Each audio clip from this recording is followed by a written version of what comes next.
നമ്മളിങ്ങനെ നടന്ന് ഇപ്പോൾ നമ്മൾ കുറച്ചങ്ങ് വ്യൂ പോയിൻറ്റോട്ട് കയറിയിട്ട് കണ്ടോ, നടന്ന് കയറി അങ്ങ് നടന്ന് പോകുമ്പോഴത്തേനും പിന്നെയും നടക്കാൻ വേണ്ടി അങ്ങ് സ്ഥലം കാണാനുണ്ട്. സാധാരണ നമ്മൾ വ്യൂ പോയിൻറ്റിലൊക്കെ പോയാൽ കുറച്ച് സ്ഥലങ്ങൾ നമ്മളിങ്ങനെ ജസ്റ്റ് അവിടെ നിന്ന് ഫോട്ടോ എടുക്കാൻ ഇടാം. പക്ഷേ ഇതല്ല, ഇങ്ങ് നടന്ന് കുറേ പ്ലേസ് ഉണ്ട്.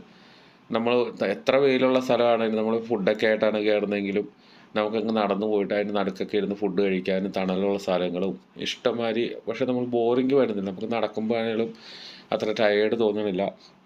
നമ്മൾ കറക്റ്റ് നല്ല പോലെ നടന്ന് നമുക്ക് സൈഡിൽ കൂടെ കണ്ടില്ല ഇവിടെ എന്തെല്ലാം ഫോട്ടോസ് എടുക്കാം. വേറെ പ്രശ്നങ്ങളൊന്നുമില്ല, ഡേഞ്ചറസ് ആയിട്ടൊന്നുമില്ല. പിന്നെ കൂടാതെ ഞാൻ കണ്ടത് വെച്ച് കഴിഞ്ഞാൽ വേറെ ആ സമയം ആയതുകൊണ്ടാണോ എന്താണെന്ന് അറിയാൻ പാടില്ല, ശനി ഞായറും അല്ല, ഞാൻ ദിവസം ആയതുകൊണ്ട് എനിക്ക് അത്ര വേറെ ആരെയും കണ്ടില്ല. ഏകദേശം ഞങ്ങൾ മാത്രമേ ഉള്ളൂ, കണ്ടില്ലേ, വേറെ ആരെയും കാണാനില്ല അവിടെ. ജസ്റ്റ് വന്ന സമയത്ത് ഒരാളുണ്ടായിരുന്നു, അവർ പോയി. അപ്പോൾ ഞാൻ പറഞ്ഞിട്ട് കപ്പിൾസിനൊക്കെ പോവുകയാണെങ്കിൽ ഏറ്റവും ബെസ്റ്റ് സ്ഥലമാണ് ഇവിടെ. പിന്നെ ഫോട്ടോസ് എടുക്കാനും റീൽസ് എടുക്കാനും